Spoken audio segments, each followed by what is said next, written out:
বিসমিল্লাহির রহমানির রহিম। কোরআন শিক্ষার ধারাবাহিক ক্লাসে আজকে আমরা আরবি যুক্ত অক্ষরের অনুশীলন করব। তো আমাদের আগের ক্লাসগুলোতে আলোচনা হয়েছিল আরবি 29 হরফের মধ্য থেকে কোন হরফগুলো মুরাক্কাব হয় আর কোন হরফগুলো মুরাক্কাব হয় না সেই সম্পর্কে।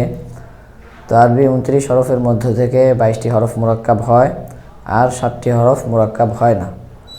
22টি হরফ মুরাক্কাব হয় মানে ওই 22টি হরফের পরে অন্য হরফ মিলিয়ে লেখা যায়, আর যে 7টি হরফ মুরাক্কাব হয় না এর অর্থ হচ্ছে ওই 7 হরফের পর অন্য হরফ মিলিয়ে লেখা যায় না। তো আরবি যেই 22টি হরফ মুরাক্কাব হয় তো সেগুলো বাক্যের শুরুতে আসলে তার কী আকৃতি থাকে, বাক্যের মাঝে আসলে তার কী আকৃতি থাকে এবং বাক্যের শেষে আসলে তার কী আকৃতি থাকে সেগুলো আগের ক্লাসে আমি দেখিয়েছিলাম। তো আজকে সেগুলিরই কিছু অনুশীলন করব এখানে আমরা বোর্ডের মধ্যে ইনশাআল্লাহ। তো এখন আমাদের কাজ হইতেছে আরবি অক্ষরগুলো আমাদের চেনা হয়ে গেছে, তো এখন আমাদের কাজ হবে নিজে নিজে প্র্যাকটিস করা। আমার কাছে যে কায়দা আছে অথবা যে কোরআন শরীফ আছে অথবা যদি আমপারা থাকে তো সেখান থেকে খুলে দেখতে হবে যে আমি হরফগুলো চিনতেছি কিনা, যে হরফগুলো আমি শিখলাম সেই হরফগুলো একটা একটা করে আমি চিনি কিনা সেটা আমাদের একটু খেয়াল করতে হবে, নিজেরা একটু প্র্যাকটিস করতে হবে। তো বোর্ডের মধ্যে আজকে আমি কিছু অনুশীলন করবও, তো সেই নমুনা দেখে আপনারা নিজেরাও প্র্যাকটিস করবেন। ডান দিকে শুরু থেকে আমি শুরু করতেছি। প্রথমে এখানে আছে এটা হায়ের মাথা। আগে ক্লাসে বলেছিলাম হায়ের মাথা দিয়ে 3 হরফ হয়। হায়ের মাথার নিচে 1 নুক্তা দিলে হয় জিম, হায়ের মাথার উপরে 1 নুক্তা দিলে হয় খ, আর নুক্তা ছাড়া এটা হা। এটা হায়ের মাথা। এখানে কিন্তু সম্পূর্ণ হা লেখা নাই, কারণ বলেছিলাম হা যখন মুরাক্কাব হয় তখন সম্পূর্ণ হা লেখা হয় না, শুধু হায়ের মাথা থাকে। এই জন্য এটা হইতেছে হা। হা হা 2 রকম ছিল, একটা বড় হা, এটা হইতেছে বড় হা, আর একটা ছিল ছোট হা।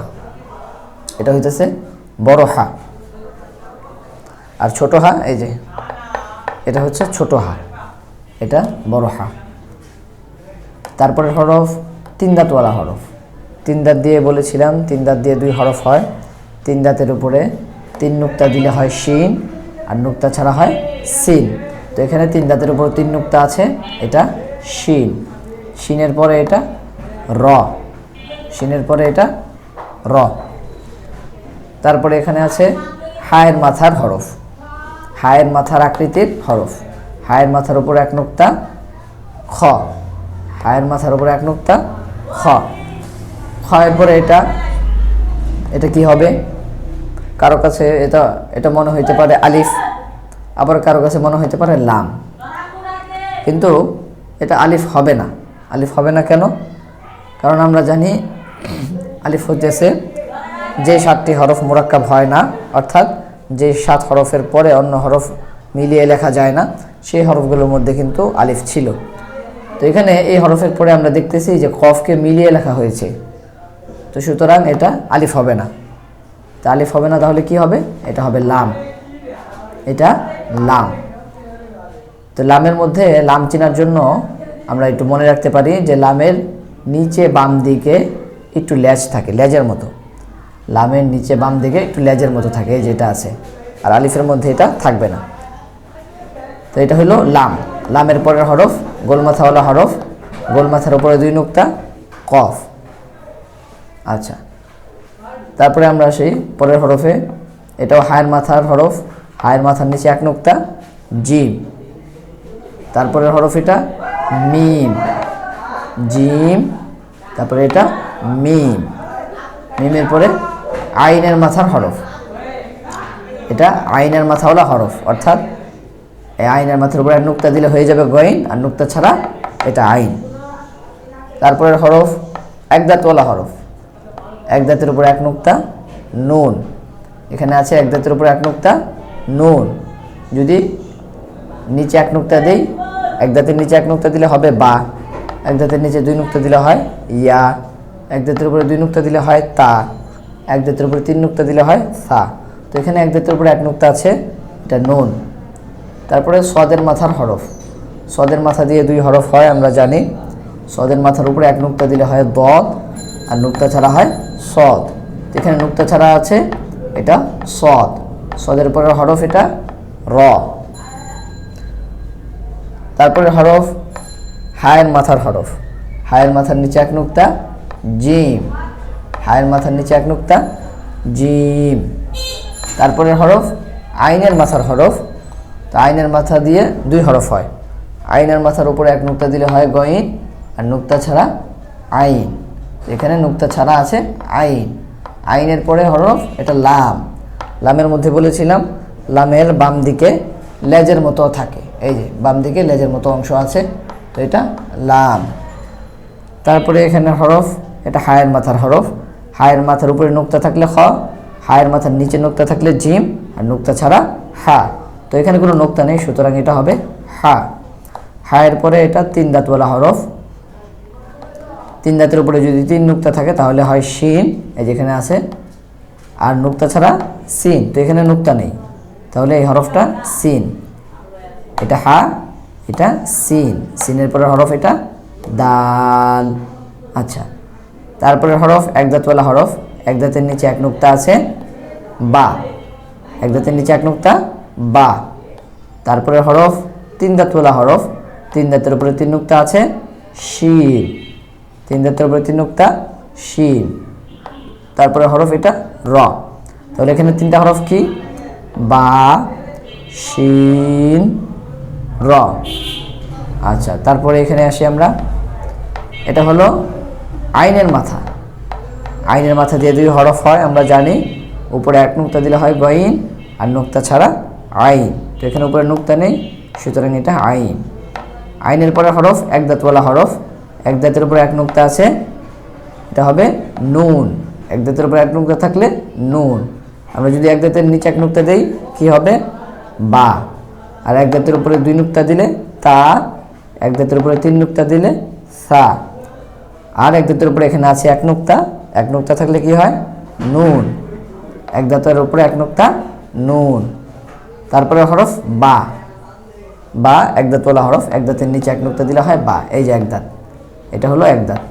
আর আমাদের মনে এখানে প্রশ্ন জাগতে পারে যে এইটাও তো একটা দাঁতের মতো দেখা যায়, তো এটা এক দাঁত কীভাবে হলো? এটা দুই দাঁত বলা যেতে পারে, এটা কারো মনে প্রশ্ন আসতে পারে, কিন্তু এটা দুই দাঁত হবে না। কেন? কারণ আমরা জানি বা এই শেষের অংশটা সবসময় আসে না। বাটা যখন মুরাক্কাব হয়, যখন বাটা মাঝে থাকে অথবা বা যখন শুরুতে থাকবে, তখন কিন্তু বা এই শেষের অংশটা থাকে না। আচ্ছা, এই জন্য বাকে আমরা এক দাঁতওয়ালা হরফই বলবো, এক দাঁতের নিচে এক নুক্তা বা। তারপরে আমরা এখানে আসি, পরের হরফ আছে এখানে তিন দাঁতওয়ালা হরফ। তিন দাঁতের উপরে তিন নুক্তা দিলে থাকে শিন, কিন্তু তিন নুক্তা নেই, তাহলে এটা হবে সিন। তারপরে হরফ হায়ের মাথার নিচে এক নুক্তা জিম, সিন, জিম। তারপরে হরফ এটা দাল। তাহলে তিনটা হরফ কি?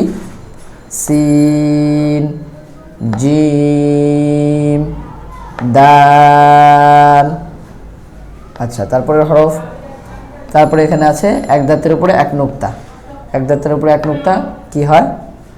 নুন। এক দাঁতের উপরে এক নুক্তা নুন। তারপরে এটা হলো গোলমাথা। গোলমাথা দিয়ে হয় কয় হরফ? দুই হরফ। গোলমাথা দিয়ে দুই হরফ হয়। গোলমাথার উপরে এক নুক্তা দিলে হয় ফা, আর গোলমাথার উপরে দুই নুক্তা দিলে হয় কফ। এখানে দুইটি হরফই একসাথে আছে। এখানে আছে গোলমাথার উপরে এক নুক্তা ফা, তারপরে এখানে আছে গোলমাথার উপর দুই নুক্তা, এটা হবে কফ। তাহলে এখানে তিনটা হরফ কি? নুন, এক দাঁতের উপর এক নুক্তা, গোলমাথার উপর এক নুক্তা ফা, এখানে গোলমাথার উপর দুই নুক্তা কফ। আচ্ছা, তারপরে এখানে আসি, এখানে প্রথমেই আছে কি হরফ? এটা কি হবে? আলিফ নাকি লাম? এটা অনেকের মনে আবার প্রশ্ন জাগতে পারে যে এটা আলিফ নাকি লাম। তো বলেছিলাম যে আলিফ হইতেছে এমন হরফ যেটা মুরাক্কাব হয় না। আলিফ হইতেছে ওই 7 হরফের মধ্যে থেকে একটি হরফ, যে 7 হরফ মুরাক্কাব হয় না, অর্থাৎ আলিফের পরে অন্য হরফ মিলিয়ে লেখা যায় না। তাহলে এখানে এই হরফের পরে অন্য হরফ মিলিয়ে লেখা হয়েছে, এই হরফের সাথে ত মিলিয়ে লেখা হয়েছে, তাহলে বুঝতে হবে এটা আলিফ না, এটা হবে লাম। আর লামের নিচে বাম দিকে লেজের মতো থাকে, এই যে এখানে দেখেন নিচে বাম দিকে লেজের মতো আছে, তাহলে এটা লাম। লাম, লামের পরে হরফ এটা ত, ত স্পষ্ট দেখা যাচ্ছে, এটা ত। তো এরপরে গোলমাথাওয়ালা হরফ, গোলমাথার উপরে এক নুক্তা ফা, তাহলে এই তিনটি হরফ হইতেছে লাম ত ফা। তারপরে হরফের মধ্যে আসি আমরা, এখানে আছে এটা সদের মাথা, এখানে কিন্তু সম্পূর্ণ সদ হরফটা লেখা নেই, আছে শুধু সদের মাথা, কারণ আমরা জানি সদ যখন মুরাক্কাব হয় তখন সদের মাথা আসে, সম্পূর্ণ হরফটা আসে না। আর আরবি হরফ এই মিলিত অবস্থায় তাহার ডান মাথা দেখে চিনতে হয়, তো আগের ক্লাসে আমরা বলেছিলাম আরবি হরফ মিলিত অবস্থায় তাহার ডান মাথা দেখে চিনতে হয়। এখানে সদের আছে শুধু ডান মাথা, বাকি পুরো অংশ কিন্তু নেই। তো সদের মাথার উপর এক নুক্তা দিলে হয় বদ, নুক্তা ছাড়া এটা সদ। সদের পরের হরফ এটা কি? এটা আবার কারো মনের প্রশ্ন জাগতে পারে, এটা আলিফ নাকি লাম? সেই একই কথা আগের মতো, যে আলিফের পরে অন্য হরফ মিলিয়ে লেখা হয় না, মিলিয়ে লেখা যায় না, কিন্তু এখানে এই হরফের পরে হাকে মিলিয়ে লেখা হয়েছে। আবার আর দ্বিতীয় কথা, লামের নিচে বাম দিকে লেজের মতো থাকে, তো এখানে নিচে বাম দিকে লেজের মতো আছে, তাহলে এটা লাম। লাম, আর এটা হা, সদ লাম হা, তিনটি হরফ। তারপরে আসি এখানে একদাত, এখানে আছে হলো হায়ের মাথার উপরে এক নুক্তা, হায়ের মাথার উপরে এক নুক্তা খ, খয়ের পরে এটা সোজা টান, নিচে বাম দিকে লেজ আছে লাম, খ লাম, এখানে সম্পূর্ণ সদ, সদ। সদ যখন শেষে আসে, বাক্যের শেষে, তখন সম্পূর্ণটাই লেখা হয় খ লাম সদ। তারপরে এখানে আসি, এটা হলো আইনের মাথা, আইনের মাথা দিয়ে দুই হরফ হয়, আইনের মাথার উপরে এক নুক্তা দিলে হয় গইন, আর নুক্তা ছাড়া আইন। তাহলে এখানে আছে হলো নুক্তা ছাড়া, কি হবে আইন। আইনের পরে এখানে এক দাঁতের উপরে এক নুক্তা, এক দাঁতের উপরে এক নুক্তা নুন, নুনের পরে এটা স্পষ্ট দেখা যাচ্ছে কাফ, কাফ বাক্যের শেষে আসলে তখন সম্পূর্ণটাই লেখা হয় আইন নুন কাফ। আচ্ছা, তারপরে আমরা নিচে আসি, এখানে আবার সেই সোজা লম্বালম্বি হরফটা, সোজা টান লম্বালম্বি, এটা আলিফ নাকি লাম সহজেই আমরা বের করতে পারবো চিন্তা করলে, যেহেতু লামের নিচে বাম দিকে লেজের মতো থাকে, এটা আছে, তারপরে আলিফ তারপরে হরফের সাথে মিলিয়ে লেখা যায় না, তো সুতরাং এটা লাম। লাম, লামের পরে এটা আইনের মাথা, আইন যখন বাক্যের মাঝে আসে অথবা শেষে আসে, তো তখন আইনের মাথা এরকম থাকে, তাহলে এটা আইনের মাথা আইন। এটা এক দাঁতের উপরে একটা নুক্তা নুন, এই তিনটি হরফ কি লাম আইন নুন। আচ্ছা, তারপরে হরফের মধ্যে আমরা আসি, এখানে তিন দাঁতওয়ালা হরফ আছে, তিন দাঁতের উপরে তিন নুক্তা দিলে হয় শিন, নুক্তা একটা কম হয়েছে।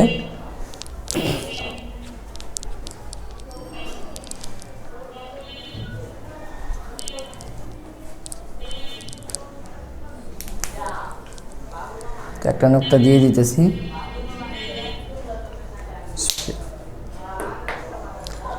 এটা তিন দাঁতওয়ালা হরফ, তিন দাঁতের উপরে তিন নুক্তা দিলে হয় শিন, সুতরাং এটা শিন। শিনের পরে এটা গোলমাথার উপরে এক নুক্তা, গোলমাথার উপরে এক নুক্তা দিলে হয় ফা, গোলমাথার উপরে এক নুক্তা দিলে হবে ফা, ফার পরে এটা আইন, আইন এটা সম্পূর্ণটা আছে। তো মুরাক্কাব হরফ যখন যে হরফগুলো মিলিয়ে লেখা হয়, এই হরফগুলো যখন শেষে আসে বাক্যের, সম্পূর্ণ হরফটাই লেখা হয়। তো তিনটি হরফ হইতেছে শিন এক নাম্বার, দ্বিতীয়তে আছে গোলমাথার উপর এক নুক্তা ফা, তৃতীয়তে আছে আইন। আচ্ছা, তারপরে হরফের মধ্যে আমরা আসি সদের মাথা, এটা হলো সদের মাথা, তো নুক্তা ছাড়া যদি সদের মাথা হয় তাহলে এটা কি সদ। দ্বিতীয় হরফটি হচ্ছে হায়ের মাথা, হায়ের মাথা যখন খালি থাকে, উপরে বা নিচে কোনো নুক্তা থাকে না, তখন এটা হা হয়। তাহলে এটা হচ্ছে হা, আর এটা গোল মাথার উপর এক নুক্তা ফা। তো এই তিনটি হরফ সদ, হা, ফা। তারপরে এখানে আসি আমরা, গোল মাথার উপরে এক নুক্তা কি হবে? গোল মাথার উপরে এক নুক্তা ফা। তারপরে এটা হচ্ছে হা, ছোট হা। দুই রকম হা আছে আমরা জানি, একটা হচ্ছে এই যে বড় হা, আর একটা হচ্ছে এরকম ছোট হা। ছোট হা যখন বাক্যের মাঝে আসে তখন ছোট হা এইভাবে লেখা হয়। এটা আমরা আগের ক্লাসে বোর্ডে লিখে দেখিয়েছিলাম যে ছোট হা যখন বাক্যের মাঝে আসে তখন এরকম আসে। তো এটা আমাদের মনে রাখতে হবে। তারপরে শেষে আছে এটা মিম। তাহলে তিনটি হরফ কি? গোল মাথার উপর এক নুক্তা ফা, মাঝখানে এটা ছোট হা, আর শেষে এটা মিম। তারপরে আসি আমরা পরের হরফে। পরে এই তিনটি হরফের মধ্যে প্রথমে এটা হচ্ছে হা, হায়ের মাথা খালি, অর্থাৎ উপরে নুক্তা নেই, নিচে নুক্তা নেই, তাহলে এটা হবে হা।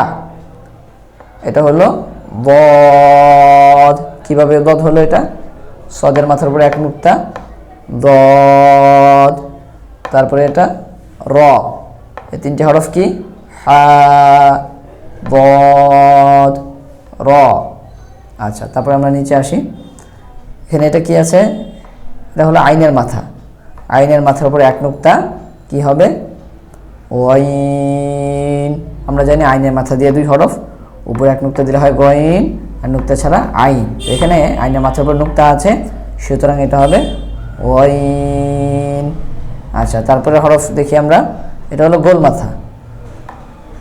এটা গোল মাথা, গোল মাথার উপর এক নুক্তা ফা, গোল মাথার উপর এক নুক্তা ফা। তারপরে এটা র। এখন তিনটি হরফ বলি একসাথে, গইন, ফা, র। আচ্ছা, তারপরে বাক্যের মধ্যে আসি আমরা। এখানে আছে ত। ত সম্পূর্ণ লেখা হয়, বাক্যের শুরুতে আসুক, মাঝে আসুক বা শেষে আসুক, সর্ব অবস্থায় ত সম্পূর্ণ লেখা হয়। তর কোনো অংশ ফেলে দেওয়া হয় না। তো এরপরে আছে হলো এক দাঁতওয়ালা হরফ, এক দাঁতের নিচে এক নুক্তা বা। বা এর পরে আছে গোল মাথার উপর দুই নুক্তা কফ।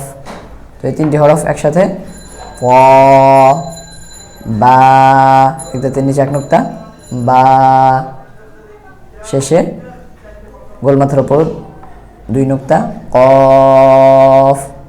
আচ্ছা, তারপরে বাক্যে আসি আমরা। এখানে আছে হলো জ। ত এর উপরে এক নুক্তা জ। জ এর উপরে এটা কি? আলিফ নাকি লাম? এটা নিয়ে আবার প্রশ্ন জাগতে পারে। তো এখানে সে আগের মতো আমরা চিন্তা করে দেখি। এখানে এই হরফের পরে নিচে বাম দিকে লেজ আছে, তাহলে এটা লাম। লামের কারণ লামের নিচে বাম দিকে লেজের মতো থাকে। আর আলিফের পরে অন্য হরফ মিলিয়ে লেখা যায় না, এখানে মিলিয়ে লেখা আছে, তাহলে এটা লাম। জ, লাম, এটা মিম। মিম যখন বাক্যের শেষে আসে তখন মিমকে এইভাবে লেখা হয়। তারপরে হরফের মধ্যে আমরা আসি। গোল মাথার উপর এক নুক্তা ফা, গোল মাথার উপর এক নুক্তা ফা। গোল মাথার উপরে দুই নুক্তা দিলে কি হয়? গোল মাথার উপরে যদি দুই নুক্তা দিই এখানে, তাহলে হবে কফ। তাদের মনে থাকার কথা, এই যে এখানে গোল মাথার উপরে দুই নুক্তা কফ, এখানেও আছে গোল মাথার উপর দুই নুক্তা কফ। এখানে গোল মাথার উপরে এক নুক্তা কি হবে? ফা। তারপরে হরফ এক দাঁতের উপরে দুই নুক্তা, এক দাঁতের উপরে দুই নুক্তা তা। তারপরে হরফ হা। হা সম্পূর্ণটাই লেখা আছে, কারণ হা যখন বাক্যের শেষে আসে তখন সম্পূর্ণটাই লেখা হয়। যেই 22টি হরফ মোরাক্কাব হয়, এই হরফগুলো বাক্যের শেষে আসলে তখন সম্পূর্ণটাই লেখা হয়, কিন্তু বাক্যের শুরুতে বা মাঝে আসলে তখন এগুলো সম্পূর্ণ হরফ লেখা হয় না, শুধু মাথা লেখা হয়। এই হরফগুলোর ডান পাশের মাথা লেখা হয়। তো এই জন্যই বলা হয় আরবি হরফ মিলিত অবস্থায় তাহার ডান মাথা দেখিয়া চিনিতে হয়। তারপরের বাক্যে আসি আমরা। এখানে গোল মাথার উপরে দুই নুক্তা, গোল মাথার উপরে দুই নুক্তা দিলে হয় কফ। তারপরে এটা কি? লামের মতো সোজা টান আছে, কিন্তু আবার উপরে কোনাকুনি আবার মাথার উপরে লামের মাথার উপরে আবার কোনাকুনি টান আছে, তাহলে এটা কি হবে আমাদের একটু মনে করে দেখা উচিত। আগের ক্লাসে বলেছিলাম লামের মাথায় এরকম কোনাকুনি টান দিলে হয়ে যায় কাফ। লামের মাথায় কোনাকুনি টান দিলে কাফ হয়ে যায়, তাহলে এটা হলো কাফ।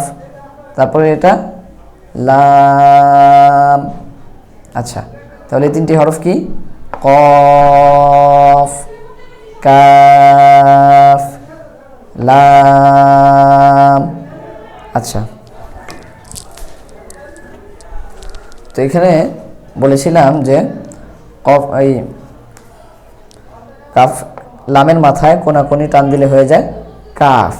তাহলে এখন এই কোনাকুনি টানটা এটা আমি মুছে দিলাম, কোনাকুনি টান এটা মুছে দিলে তো এটা লাম হয়ে যায়। তাহলে এই মিলিত অবস্থায় আরবি হরফ যখন মিলিত অবস্থায় আসে তখন লাম আর কাফের মধ্যে তখন পার্থক্যটা করা হয় এই কোনাকুনি টান দিয়ে। এখানে কোনাকুনি টান দিলে হয়ে যায় কাফ, আর এই টানটা মুছে দিলে তখন লাম হয়ে যায়।